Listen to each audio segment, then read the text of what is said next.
Plus, thank you for coming. And it was nice that we had an interview a few weeks ago. And how's your study right now? My study is really good. It's kind of still in the initial stages. I'm conducting interviews right now, although I'm basically kind of using those findings to also create surveys that I'll use at the Japan Drone Convention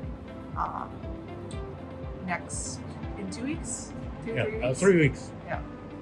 But yeah, it's been pretty interesting to see some of the findings that I've had so far.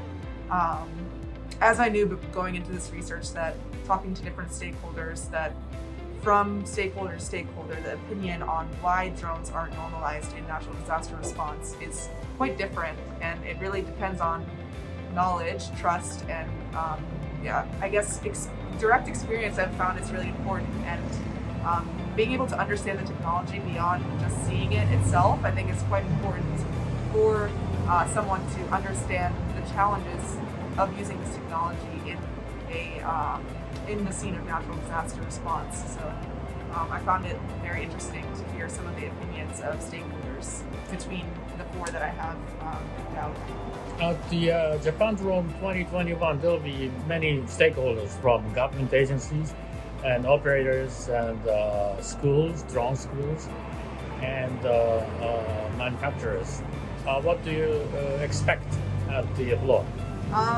Well, I've learned that it's good in a way to not expect too much, because I know that especially everyone in the drone industry is quite busy, and they are mostly involved with their own private company. So in terms of expectations, I really do just enjoy getting to understand it better through learning about their experiences, although I know that because every personal company has their own goals and purposes of using the drone, I go about it more with just understanding and learning more about the way that different stakeholders use the drone, and respect their opinions and why they believe or don't believe that drones should be used more within natural disaster particularly. What would be the specific questions you might ask them at the Japan Drone 2021? Give me like 3 or 4 specific questions.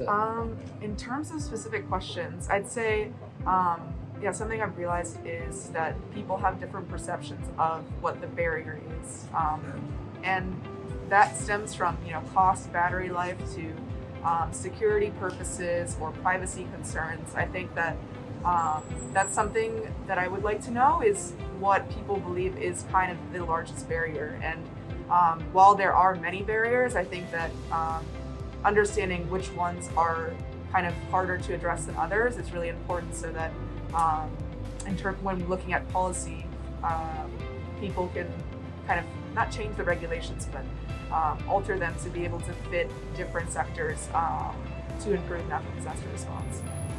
There are several drones on the wall. Which drone did you fly today? I flew the Toyama today. Can you pick it up? How was your flight? It was good.